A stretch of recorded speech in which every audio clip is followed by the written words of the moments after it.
This episode is brought to you by Dogfish Head Craft Brewery. The Grateful Dead and Dogfish Head have gotten the band back together with the release of Grateful Dead Juicy Pale Ale, a light-bodied pale ale brewed with sustainable kernels of grains, granola, and heaps of good karma for a refreshing brew that's music to your taste buds. Available nationwide, visit dogfish.com to find Grateful Dead Juicy Pale Ale in your neck of the woods. Dogfish Head Craft Brewery is located in Milton, Delaware. Please drink responsibly. Hey, Olivia from Ollie here to help you ease into all things back to school. Homework, meal prep, and pickup duty piling up? Goodbye Stress Gummies help you keep your cool. Start the day with Kids Multi and Probiotic for digestive and immune system health. They'll love to take them, and that makes mornings easier. When back to school gets real, Ollie helps you deal. Find these and more at ollie.com or retailers nationwide. These statements have not been evaluated by the Food and Drug Administration. This product is not intended to diagnose, treat, cure, or prevent any disease. Hoje tem! Hoje tem. Hoje tem.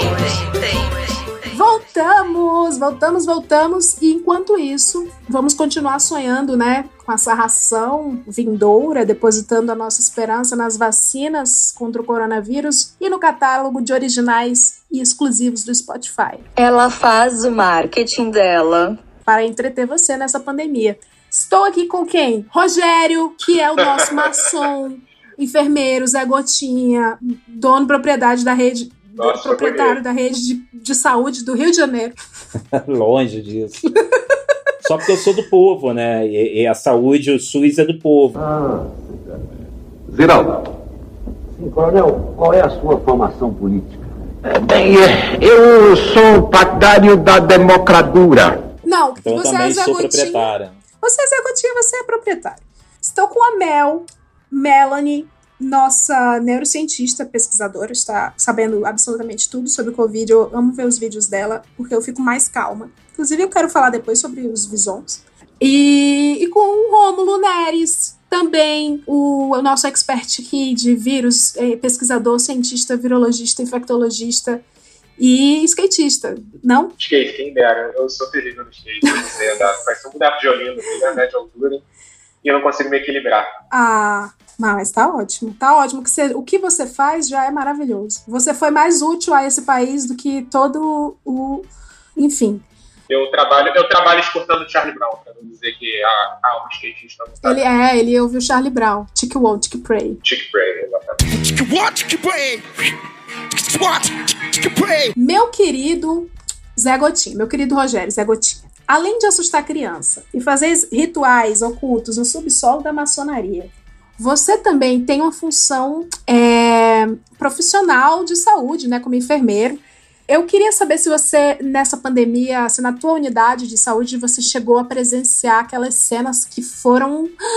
que a gente chegou a ver alguns registros muito impactantes de Covid, dos atendimentos. Eu recebi alguns áudios de profissionais de saúde, de enfermeiros, de técnicos muito passados, porque foi uma situação sem precedentes, né? Você chegou a presenciar alguma coisa assim? Na verdade está sendo, né? Esse negócio a gente está aí num aumento de casos muito grande. Mas a gente vê toda semana, nesse mês que a gente está, toda semana eu tenho de 2 a 3 ambulâncias saindo da unidade para ir para o hospital, né? De gente que está com muita dificuldade respiratória. Não chegou a ninguém ter parada cardiorrespiratória, ninguém morrer na unidade. Mas em unidades da região, a gente sabe que já teve óbitos, mais de um óbito por conta disso. E então é muito tenso todo dia o trabalho, né? Dá força para os profissionais. O profissional de saúde também fica com medo de se infectar, fica com medo de infectar os seus parentes, né, dentro de casa. Então, eu tenho tido mais esse trabalho junto com os profissionais, tentar manter todo mundo calmo, para a gente conseguir fazer um atendimento legal, investindo em qualificação, treinando as atividades, para a gente poder fazer tudo com o máximo de tranquilidade que a gente puder, né? Sim, certíssimo. Vocês chegaram a relaxar com esse medo aí de contaminar a galera em casa? Eu lembro que eu era muito bitolada no começo, eu até gravei com o Rômulo e eu falei que eu passo álcool gel, lavo, dou banho no pimentão com Dove. Lá em casa é assim até hoje pra minha família. Assim, não importa o que eu fale, eles assumiram que é melhor todos os cuidados do que. E até coisas que não são cuidados do que o necessário. Então, até hoje, chega a compra lá em casa, tá minha mãe no quintal alisando as coisas com álcool gel, passando álcool dentro, fora da sacola. Aí ela pega, deixa as coisas penduradas no sol. Depois, no dia seguinte, ela limpa de novo. Aí coloca pra dentro. Aí só usa depois de X dias e tal. Lá em casa tá assim até hoje. Mãe, calma, não precisa tanto. Mas ela fica confortável, fica tranquila com o coração dela, assim. E aí eu só aceito. Correto. Ai, eu relaxei. Eu relaxei, gente, perdão. Mas eu passo álcool gel na minha mão. Eventualmente. Antes e depois de sair de casa, eu uso a máscara, tá? Pra ir pro mundo. Só que chega as coisas, eu sigo a regra dos 3 dias do vírus. Em Mel, será que eu tô mentindo? Será que eu tô errada? No começo da pandemia, esse era o boato da comunidade científica. Eu segui, que é o vírus, ele vive 3 dias numa superfície. Aí, o que eu fiz? Eu venho com as compras, o que é da geladeira. Ai, droga, eu preservo na geladeira. Eu levo pra geladeira. Ainda bem, né? Porque eu penso assim, o vírus, ele vai, quando for pro fogão, vai comer, assar carne na airfryer, essa airfryer mata o bicho. Airfryer mata. Airfryer sempre sendo uma entidade de prevenção mais competente do que o nosso Ministério da Saúde. Exatamente, airfryer é a NASA na sua cozinha. E aí, o biscoito recheado, o leite, essas coisas que vão pra dispensa, eu dou o prazo de 3 dias pro vírus ter o ciclo dele e falecer, né? Mas aí você pode pegar um paninho com álcool gel, com sabãozinho e passar ali, que também é bom, sabe? Eu faço isso lá em casa também. Pego um pouquinho de álcool gel num papel toalha e passo assim ao redor dessas...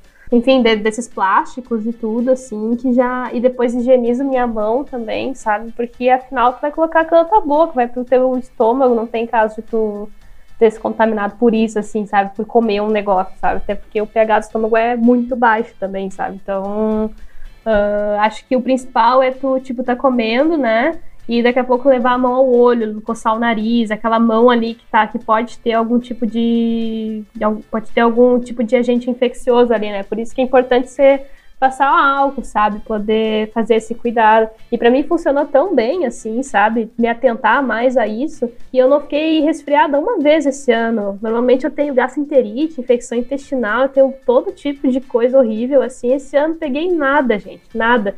E aí que eu me liguei como eu sou suja, tá ligado? Porque se eu fizesse o básico, eu teria evitado muitas vezes ter ido na emergência, sabe? Pode crer. A gente adquiriu hábitos de higiene muito, que eu espero que sejam inesquecíveis, né? Andar com alquinho, ter alquinho nos estabelecimentos. E banho, né? Mentira, a gente parou de tomar banho. Vocês estão tomando banho todo dia, cientistas? Pode falar a verdade. Só final de semana. Não brincadeira. Só todo dia. Todo dia? Não, sério, na pandemia, claro. Não teve um dia, uma semana na pandemia que vocês passaram, semana na Netflix, aquelas, Leila, eles são cientistas. Ainda mais porque eu moro no Rio também, então aqui faz um calor absurdo, é impossível você passar um dia e não tomar banho, assim. Não rola, derrete, assim. Principalmente onde eu moro, muito quente, então se não é a pandemia, é o clima bucólico do Rio de Janeiro. Não, nem eu tomo banho também, todo dia. Eu também, tá? Essa semana tem dias que tem rolado 2, 3, tá muito quente. Por causa do calor, né? Com certeza, nossa. Não, claro, gente. Lógico. Você me engana, eu finjo que acredito. Tá bom, É isso aí. Mas você vai pra academia, Leila. Na academia você toma banho quando volta, não? Não, quando eu volto, sim. Mas os dias... Mas ela não vai... Não sente firmeza. Não sente firmeza. Eu não vou todo dia, mas... Não, agora eu tô tomando banho todo dia. Só que teve a época que tava fazendo 8 graus em São Paulo e que eu não tava indo pra academia, que era o extremo lockdown. Sim. Sim.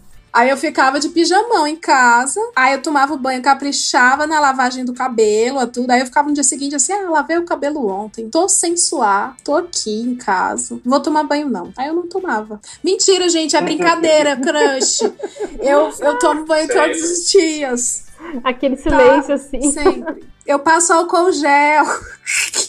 Vamos lá. É hora de agir como uma completa imbecil e responsável que eu sou e falar dos meus planos, né, de brasileirinha para os próximos meses. O que é o meu plano? Inclusive eu dividi com o Marco Melo e ele achou uma ideia muito boa.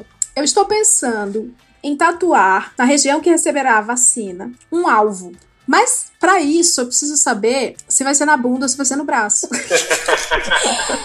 Eu acho que é a dúvida de todos os brasileiros. Então, eu acho que é a informação muito pertinente que vocês podem tirar aqui pra gente. Até porque vai ter gente que também vai fazer um tatu pra receber a vacina e não vai saber onde é. Se é o braço direito, se é o esquerdo. Vocês sabem? Então, eu fui voluntário também do teste da vacina Oxford, né? E... Babado, como que é? Eles dão lanche. Muito bom. Pior que não deram, não. Tinha água. É pra não ter aglomeração, né, Leila? Geladinha. É verdade, verdade. Imagina todo mundo se aglomerando pra comer depois da vacina. O happy hour da vacina. Quando você doa sangue, eles dão sonho de valsa, eles dão pãozinho com patê. Nossa, gente, que, mas agora, que miséria. Eles vão dar nossa esperança de volta. É muito melhor. Mas esperança não tem gosto de patê. Não, mas eles pagaram minha passagem, gente. Pagaram minha eles passagem. Pagam passagem, é isso mesmo. Tu foi pra fora? Não, pô. Eles perguntaram, como é que você veio? Eu falei, eu fui de ônibus. Aí me deram R$20. Pô, tá bom não? Dá pra comprar um lanche. Tá bom. Mas foi no braço direito. Ai, já vou tatuar, obrigada. Todo mundo que eu sei que tá fazendo é no braço. Gente, é no braço, hein? Mas não copia a minha ideia de tatu. O alvinho é meu, vou fazer um alvo com 2020 no meio, pra receber todas as vacinas. Mentira! Agora sim. Agora é a hora de falar disso.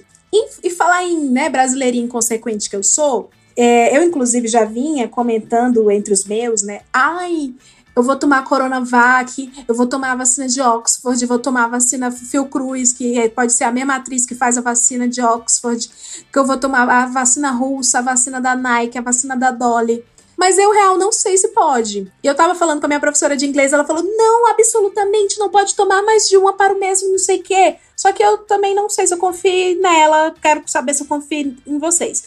Pode tomar mais de uma vacina para a mesma coisa? Far mal? Assim, o que vocês recomendam? Como bem ou mal, o que uma vacina faz no teu corpo é estimular uma resposta do teu sistema imunológico, né? Então não é indicado que tu sobrecarregue ele tomando mais de uma vacina, assim, por vez. Vou dar um exemplo prático pra mim, assim, Teve uma vez que eu perdi minha carteirinha de vacinação, a minha infantil. Aí eu fui na UBS, perto ali de onde eu trabalho, do hospital que eu trabalho, e fui chorar as pitangas pra enfermeira, né, dizendo que eu era a pessoa mais responsável do universo e que tinha perdido minha carteira de vacinação. Mas que eu tinha certeza que eu tinha várias vacinas atrasadas e precisava dar um jeito nisso. Aí ela virou pra mim e disse, filha, não tem problema, tudo certo. Então, pessoal, se vocês estiverem perdida de vocês, estiverem com vergonha, essas pessoas são super acolhedoras, super recomendo. Aí ela foi lá, pegou uma carteirinha nova, escreveu meu nome, botou meus dados. Ela fez, assim, do nada, uma carteira de vacinação adulta, coisa mais linda, assim, pra mim. E aí ela falou, tá, filha, olha só. Porque enfermeira é mãe, né? Ela, tá, filha, olha só. Tu tem essas 4 aqui pra tomar. E essas aqui, e algumas delas têm redose, assim, tu tem que tomar daqui a tantos meses. Então hoje eu vou te dar 2, tá? Que elas são de formulações diferentes. Mas essa outra tu vem daqui a 2 semanas, que eu não posso te dar hoje, senão vai ser muita coisa pra ti, tá? E aí eu tomei 2. Claro que são coisas diferentes, mas o princípio é bastante parecido, assim, sabe? Se eu começar a, estimular o meu sistema imunológico pra uma coisa e não respeitar um tempo, assim, para que eu vá lá, monte a resposta e faça isso de uma forma adequada, eu posso acabar podendo, então, experienciar alguns efeitos mais fortes, assim, sabe? Uma febre, uma dor maior no local, alguma coisa nesse sentido, né? E a gente não sabe até que ponto também não pode dar alguma outra interação, assim, dentro da tua resposta imunológica. Então, o ideal, assim, é quando tu tem várias vacinas para tomar, ou quando tu quer saber se tu pode tomar de novo, assim, dá um espaço, sabe? Para pelo menos o teu sistema imunológico poder montar a resposta e tu não sobrecarregá-lo. Esse caso que as pessoas falam muito, assim, eu acho que toda semana alguém me pergunta sobre isso. Eu posso tomar de Oxford e tomar da Pfizer? E eu sempre fico falando, cara, eu espero muito que a gente chegue numa realidade onde tomar mais de uma vacina da Covid ao mesmo tempo seja factível, sabe? Isso que eu ia falar. Porque, essa realidade... gente, mas aí a gente vai ter que escolher. Na vacina tem que ser igual Não, muito provavelmente ao contrário. A gente não vai ter múltiplas opções nos locais de vacinação onde a gente tem acesso. Assim, dada a logística atual do governo para comprar e provavelmente no número para distribuir a vacina, o governo provavelmente vai adquirir várias, ou federal ou estadual, provavelmente de várias composições diferentes, várias empresas diferentes, mas muito dificilmente 2 lotes de vacina diferentes vão ser disponibilizados no mesmo lugar. Assim, a gente tem 230 milhões de pessoas para vacinar antes da gente ter essa liberdade. Ô, Rômulo, não passa na nossa cara não que o nosso governo não fez nada e a gente não tem condição de escolher. Exatamente. Vai ser aquela famosa merenda escolar, né? Assim, ó, olha, só isso aqui. É o que tem. Pois é, então, tipo, a que for possível tu se vacinar, se tu tiver a sorte de já estar num grupo prioritário ou o grupo que tá sendo chamado naquele momento para aquela vacina, vai, toma, sabe? Porque se ela for aprovada, ela é segura, ela é eficaz, ela funciona, ela vai te proteger. E não tem essa de tipo, eu querer tomar uma por causa disso, daquilo. A questão é, as métricas são as mesmas, sabe? A validação da fase 3 que a Coronavac vai ter que enfrentar é a mesma que todas as outras também enfrentaram ou enfrentarão. Então, se elas conseguirem chegar lá e ser aprovadas, é porque elas igualmente são muito boas às suas maneiras.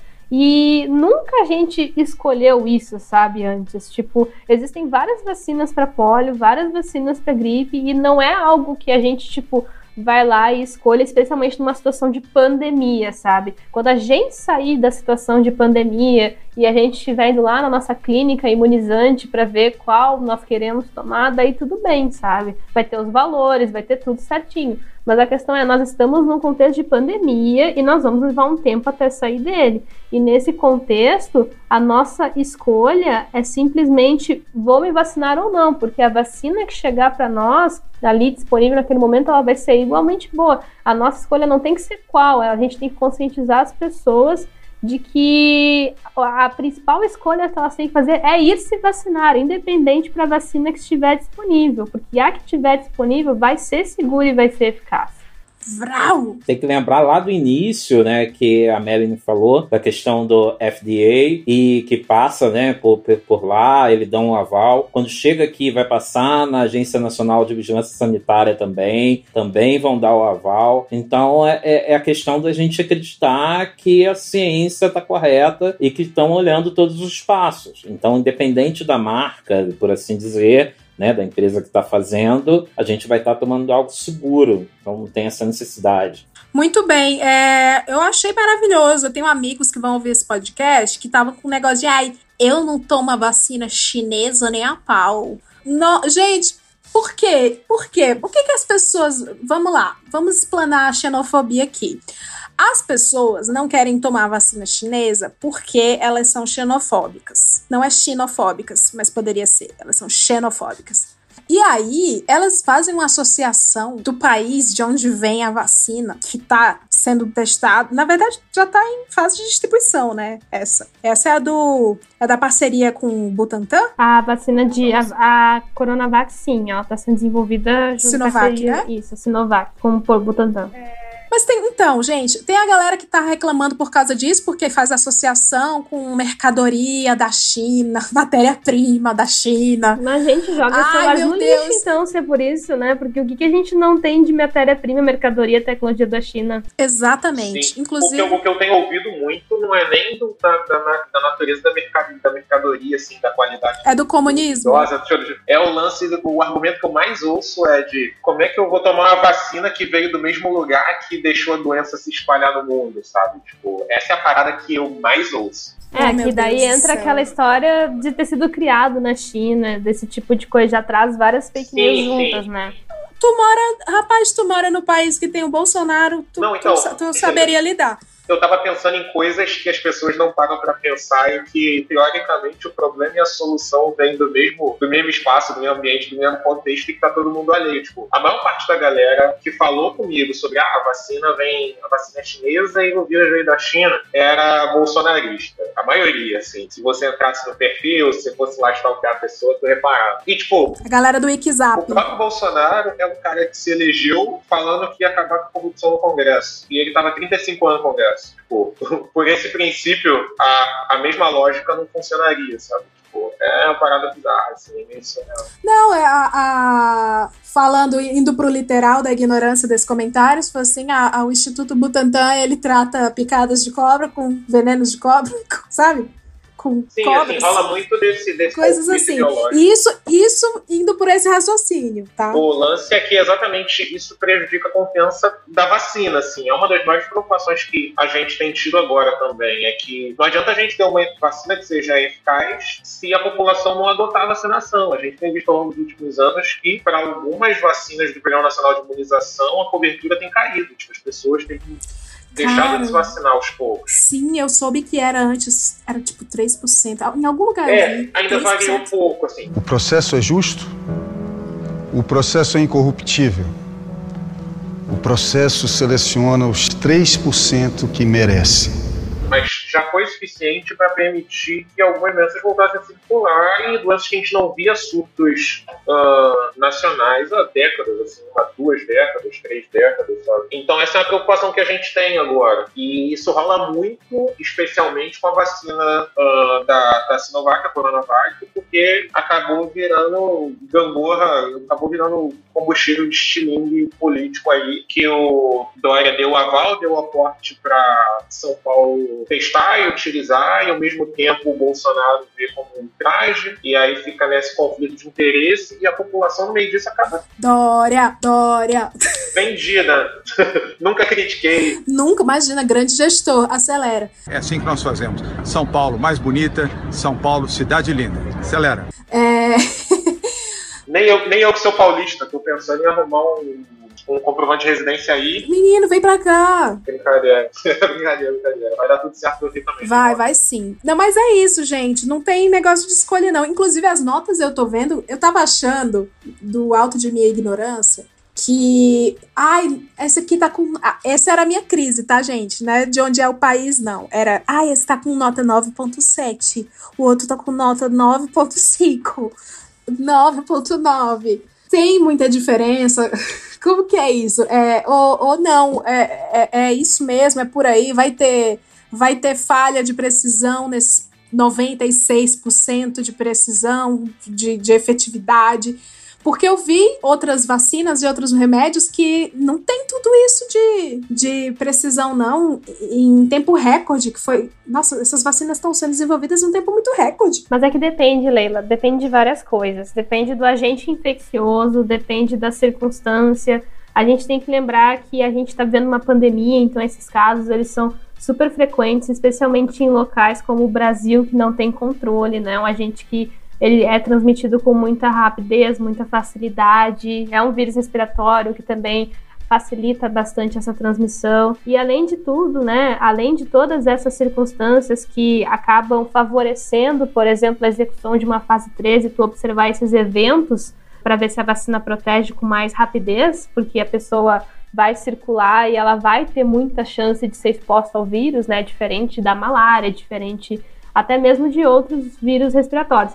Então, a gente tendo essa circunstância toda, isso faz com que a gente consiga alcançar esses marcos, essas análises interinas da fase 3 com maior velocidade do que, por exemplo, como quando foi com a cachumba, né, que levou 4 anos, foi a nossa vacina mais rápida a ser desenvolvida.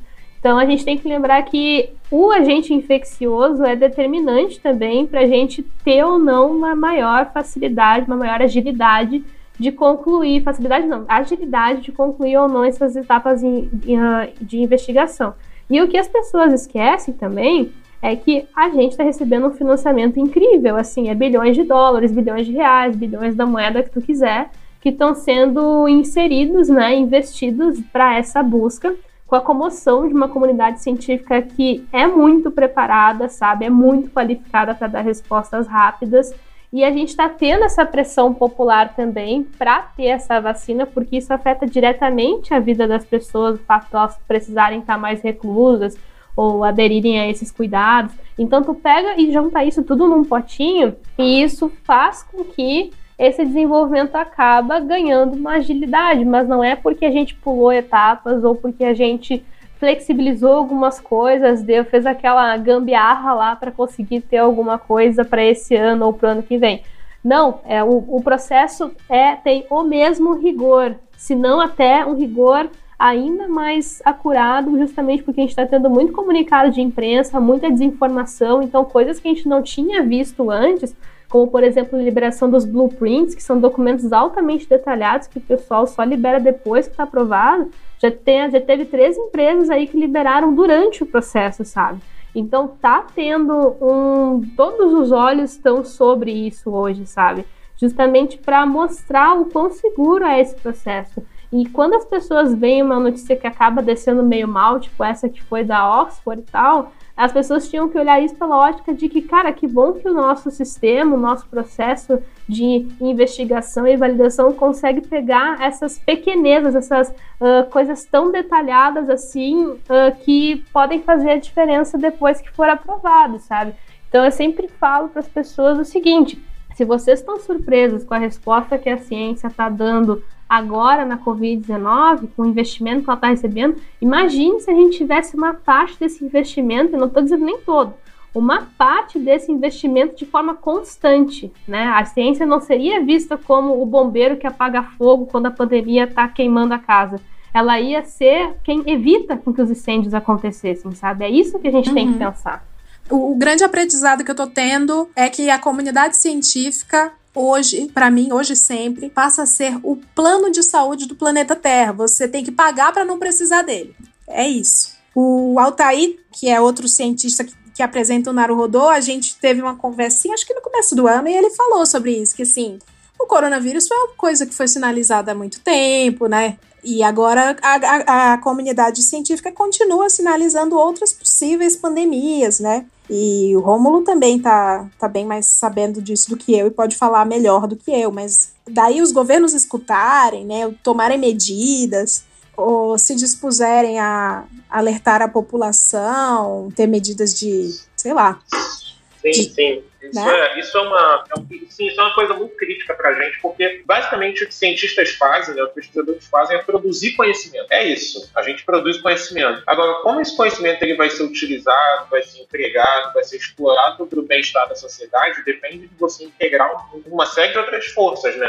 O governo, a aceitação da população. Então, é real, assim, eu no mestrado estudei sobre coronavírus, uma doença, uma matéria chamada virose emergente, que eram os vírus que tinham potencial no futuro de causar grandes epidemias, e um dos vírus que eu estudei foi o coronavírus, em 2014. Muita gente já estudava isso bem antes. Então não era uma coisa que veio absolutamente do nada, numa teoria da conspiração do Bill Gates com o governo chinês, com o George Soros, com não sei quem, sabe? O dado, a gente já tinha indício de que isso poderia acontecer, assim. Agora, como é que a gente faz? Como é que a gente define como vai monitorar, como vai acompanhar, quais são as medidas que têm que ser adotadas, sabe? Tipo, o Brasil, ele falhou muito em concretizar essas medidas e integrar as diferentes competências, esferas administrativas para lidar com a pandemia, assim. Isso foi grave, gravíssimo, assim. A gente vê o pessoal na internet falando, né, atacando, não, mas a Atila falou que ia morrer 1 milhão, o portador da morte, não sei o quê.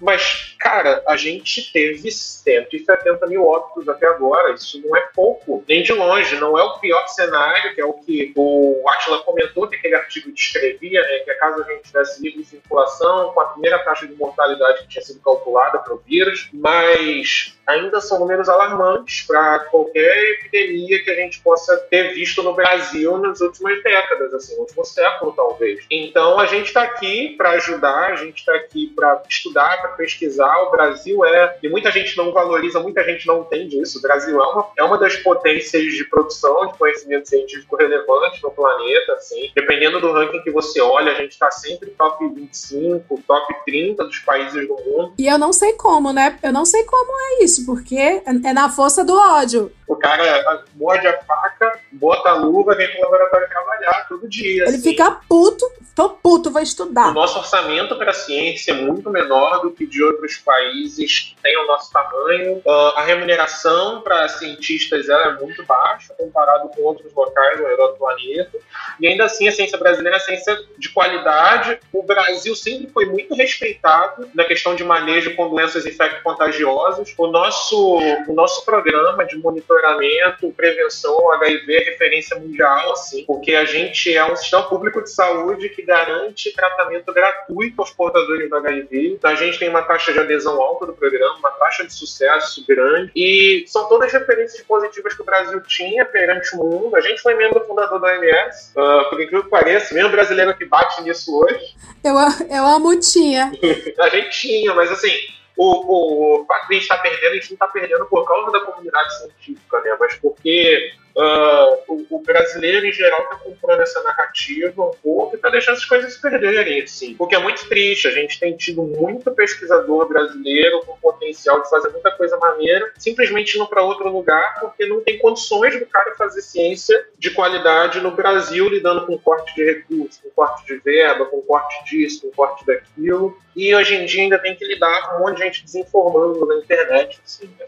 Eu acho que esses são desafios maiores que os cientistas enfrentam hoje, assim, principalmente no Brasil, mas que também tem acontecido em outros lugares. Então, sei lá, um pouco disso tudo, assim, mas isso já parece mais um desabafo do que um papo. Eu queria fazer um disclaimer do brasileiro padrão, inclusive, que o brasileiro agora inventou uma nova categoria de carteirada, mas a gente está seguindo todos os protocolos do OMS. O cara faz absolutamente qualquer coisa e mete essa frase no final e tá tudo certo. Tipo, não, vamos só fazer uma rave de 3 dias na lama com todo mundo se beijando e usando bala, mas a gente tá seguindo todas as regras da OMS. Tipo, o cara simplesmente tem a menor ideia do que ele tá falando.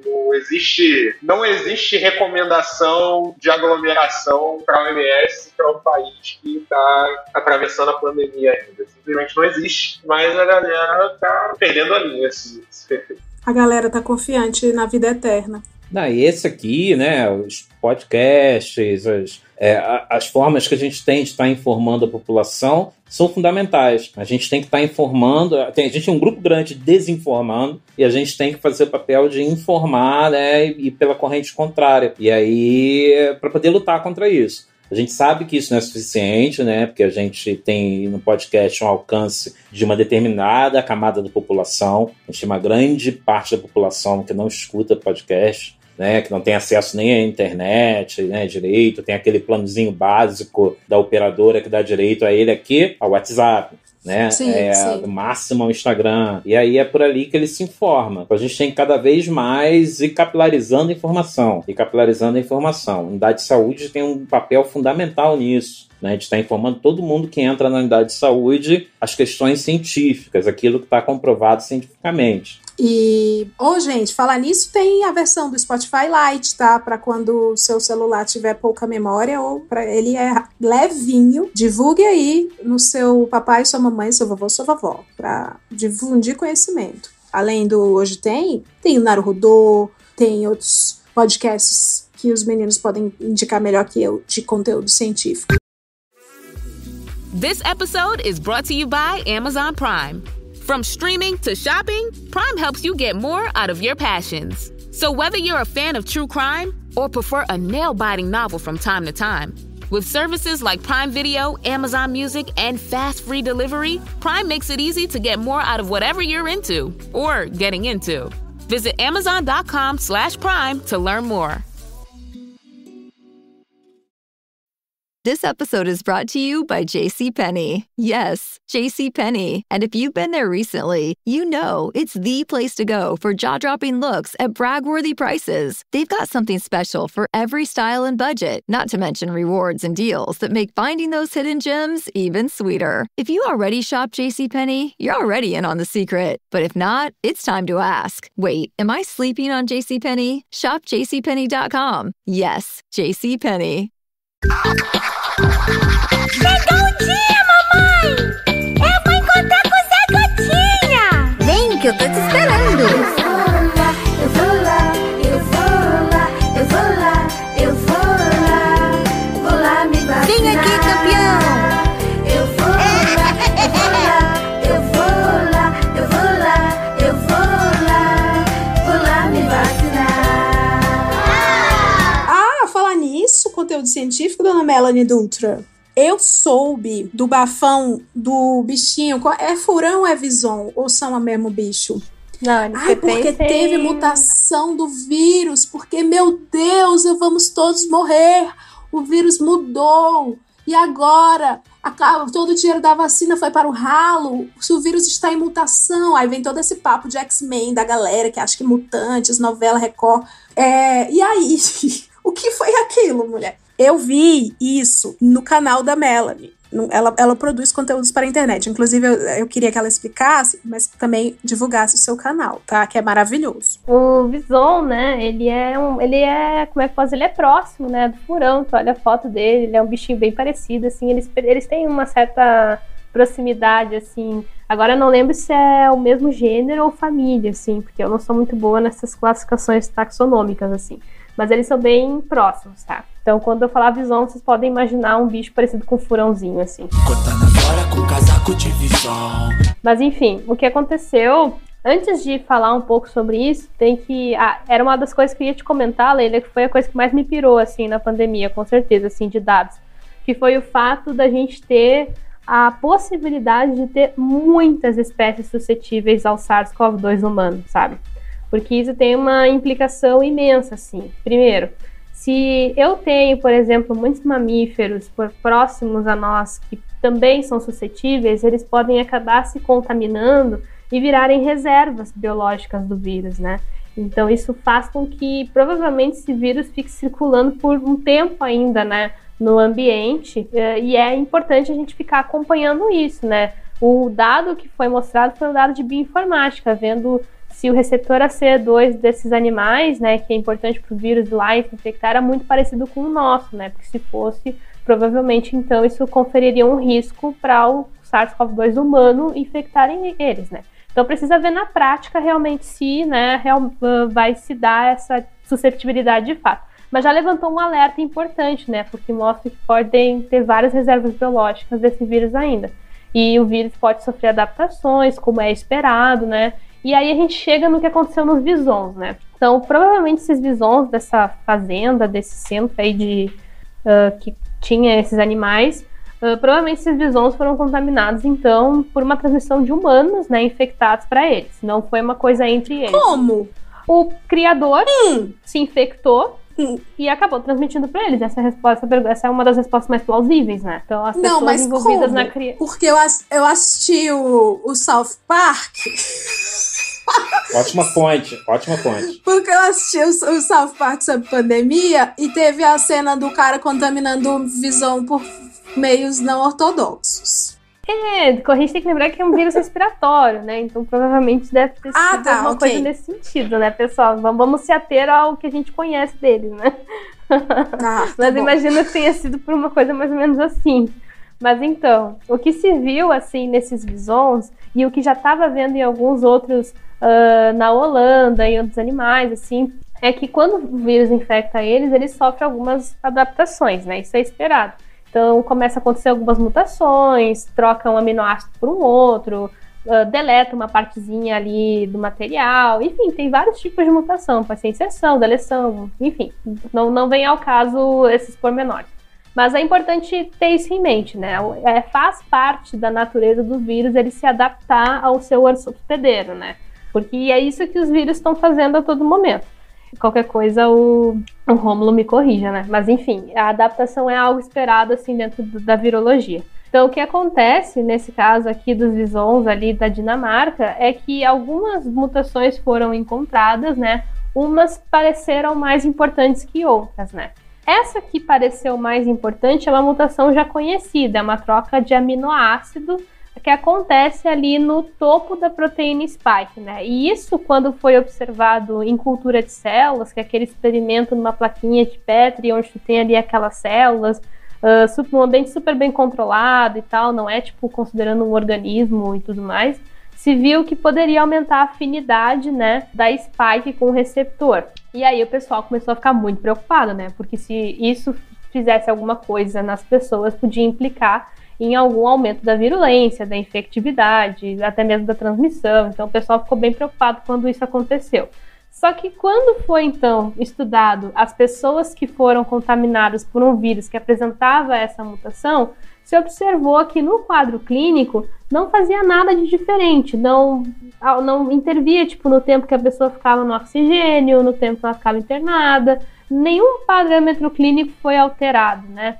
Então, o fato disso ter acontecido, da gente ter observado isso, e com todas as evidências que a gente reuniu até agora, não suportam, né? Elas não são suficientes para que a gente entre num grande frenesi de um estado de alerta, dizendo que tudo que a gente fez até agora vai por água abaixo. Por quê? Porque, em primeiro lugar, a gente não tem evidências mostrando de fato que isso gera uma alteração importante, né? Muita gente falou que esse aumento da transmissão na Europa podia ser porque tinha uma variante mutada do vírus, mas até agora isso não foi estabelecido uma relação de causa-consequência. Muito pelo contrário, né? O que a gente está vendo na Europa é por causa das flexibilizações, das férias de verão que aconteceu ali. Então, não existe nada que suporte isso. Esse é o primeiro ponto. E o segundo ponto é, muitas dessas vacinas que estão sendo testadas, né, como a da Pfizer, a Moderna, em alguma delas, eu tenho quase certeza que foi a da Pfizer, que foi um artigo que eu adorei ler e me marcou bastante, assim, eles testaram um painel com 16 variantes do SARS-CoV-2. E ali, naquela fase 1 e 2, já se mostrou que a vacina era capaz de abranger todas as variantes testadas.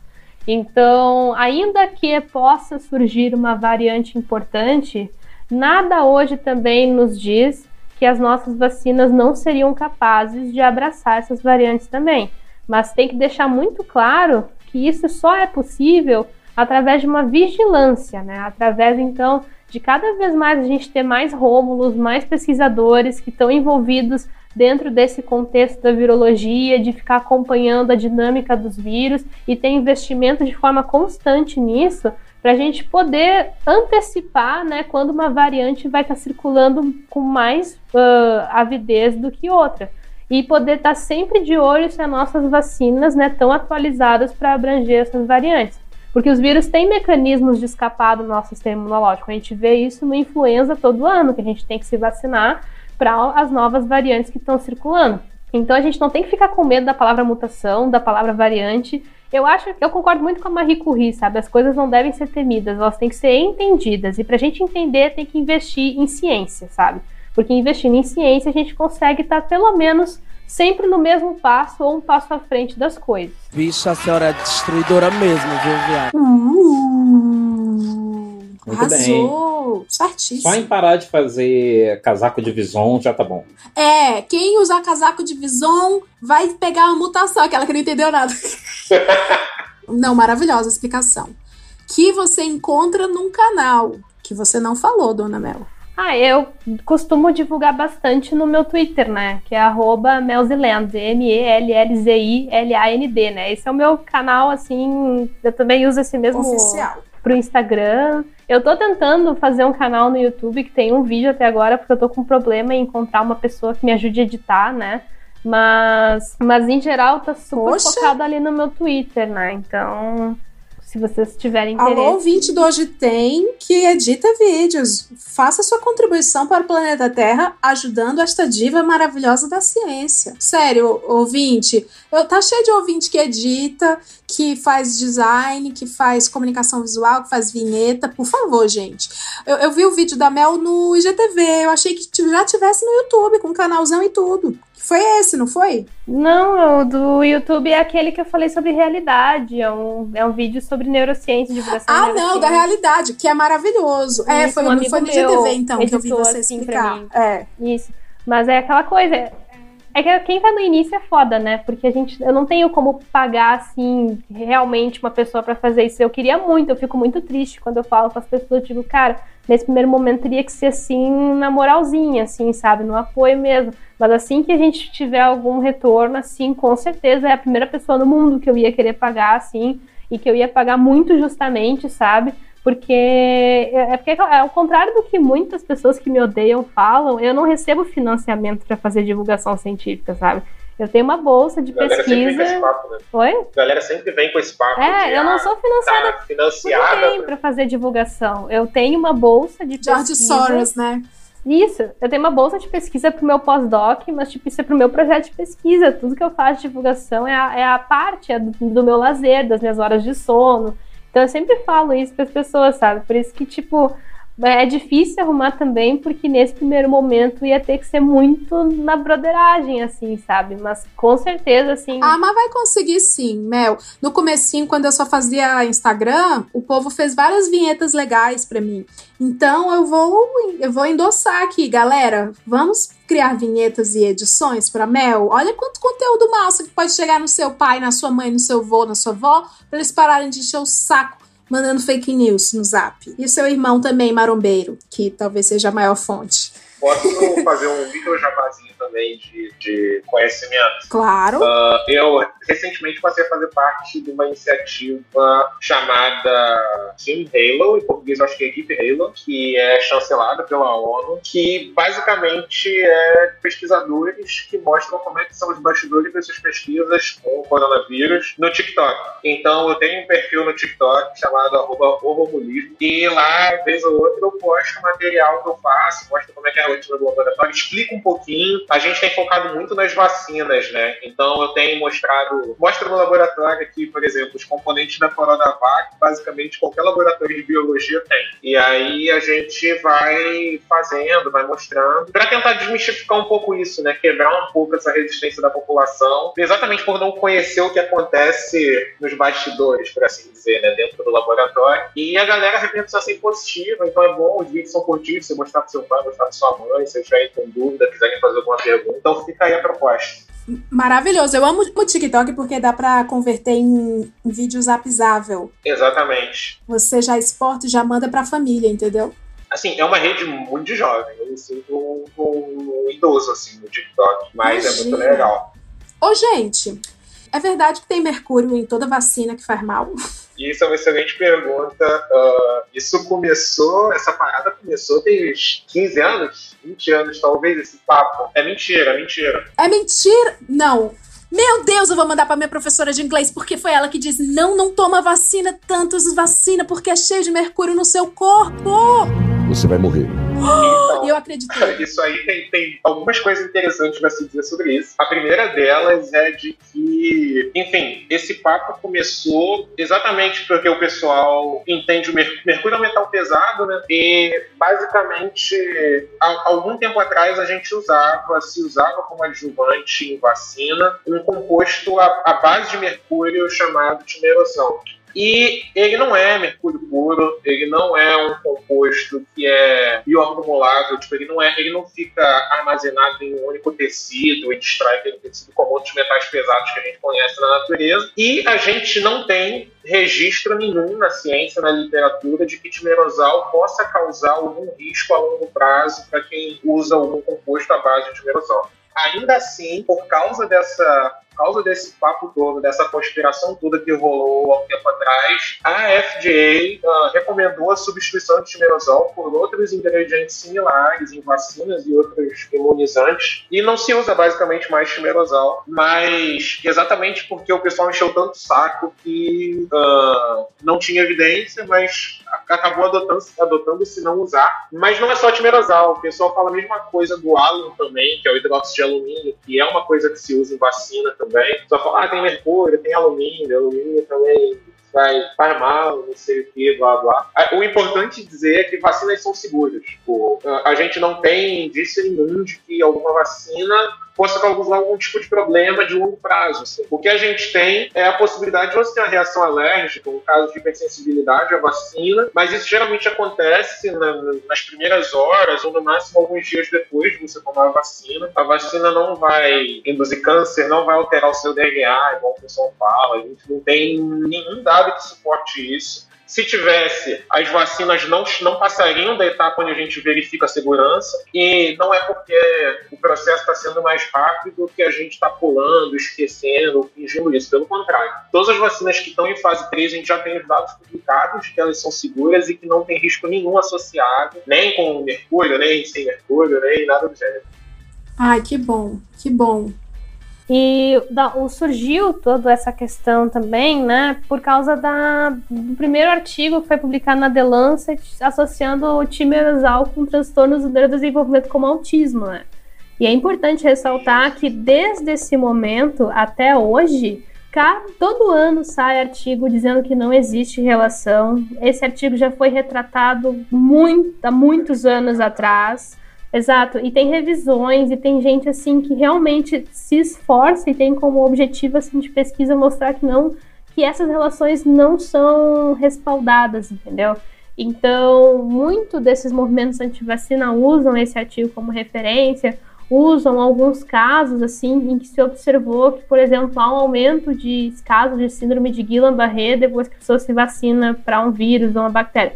Só que a questão é, isso não tem respaldo científico de causa e consequência. Isso tem respaldo de associação temporal, que é quando duas coisas acontecem em um período parecido ao mesmo tempo, só que elas não têm relação nenhuma. Por exemplo, hoje é segunda-feira, estamos nós 4 reunidos num dia de sol em Porto Alegre para gravar um podcast. Então a pessoa já conclui, toda segunda-feira, quando tem sol, Melanie se reúne com Leila, Rômulo e Rogério para gravar um podcast.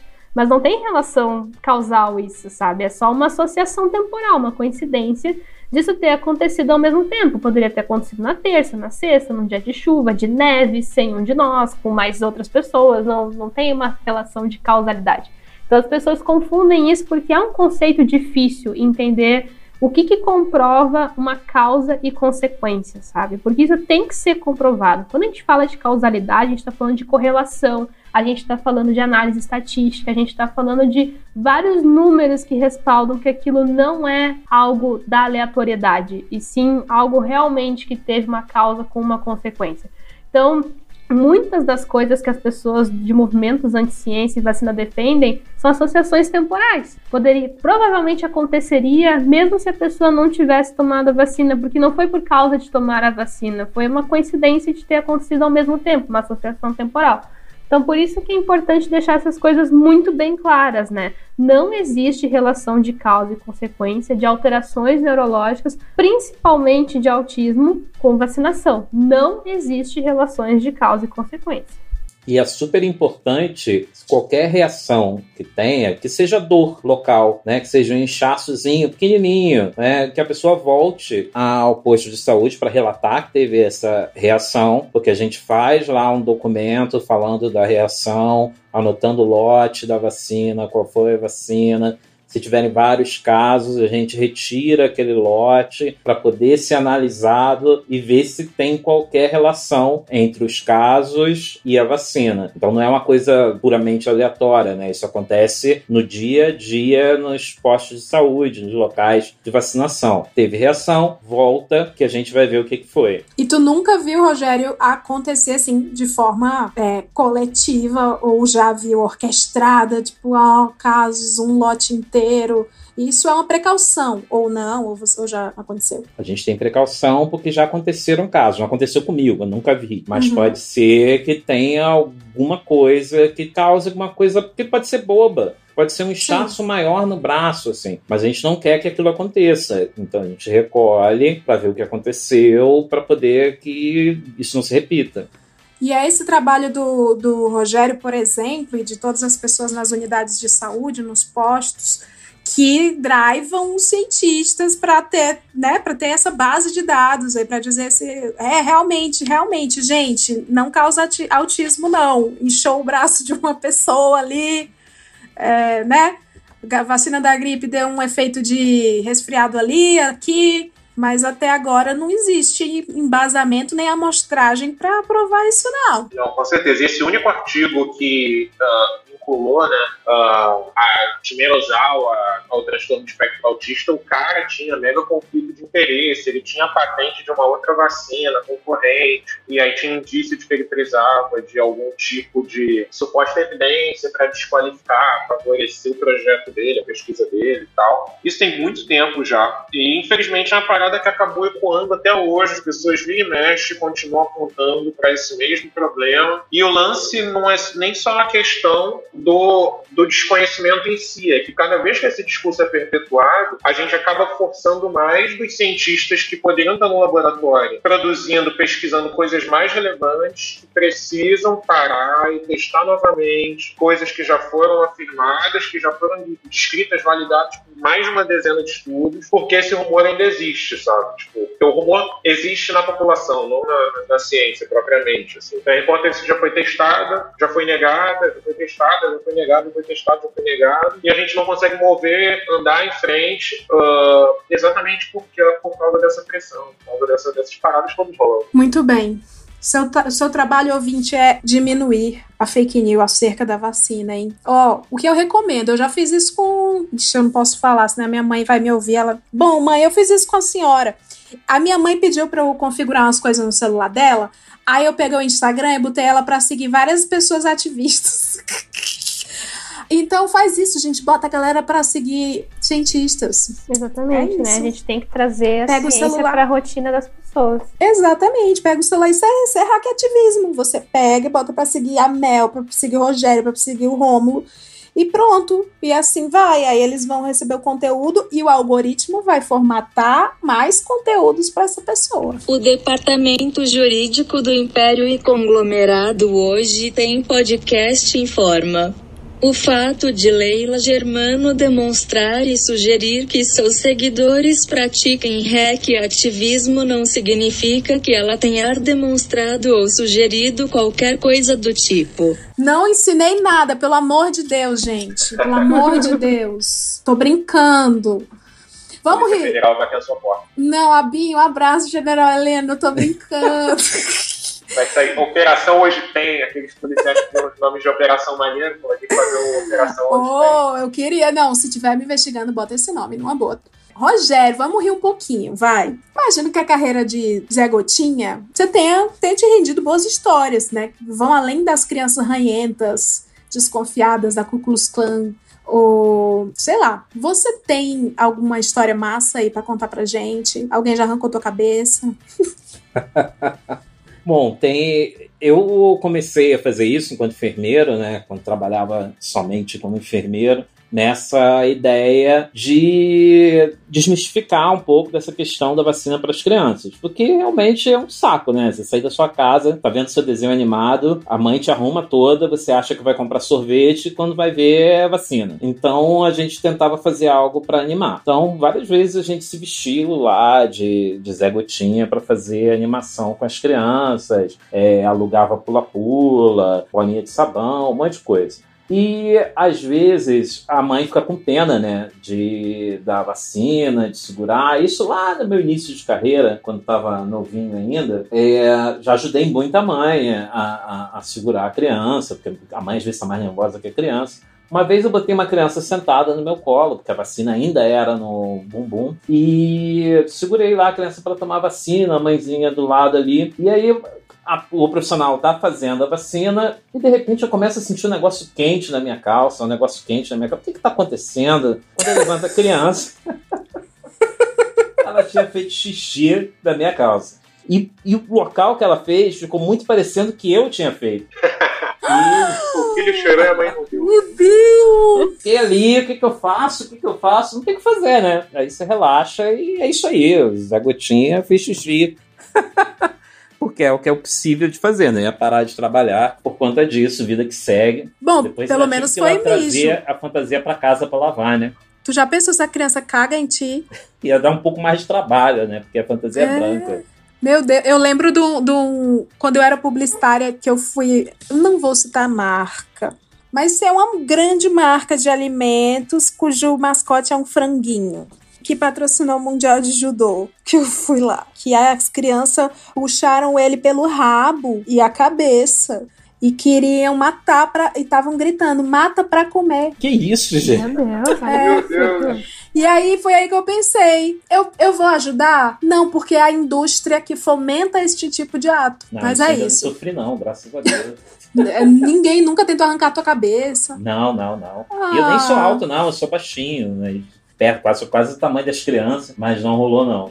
É isso, agora sim. Que conversa maravilhosa, gente. Eu só tenho a agradecer. Rogério, Mel, Rômulo, muitíssimo obrigada por terem tirado um tempo para vir aqui, deixar a gente menos burro e mais munido de informação, né? Um assunto tão importante que não acabou. Continuem se protegendo aí. E você encontra os nossos convidados nos links da descrição deste episódio. Não deixem de seguir, maravilhosos, tá? E agora, para deixar o seu dia menos melhor, você fica com ela a mensagem destrutiva do bom dia do mal, que hoje é: a pessoa que não sai dos seus pensamentos, ela sequer pensa em você. Tchau, pessoal! Bom dia!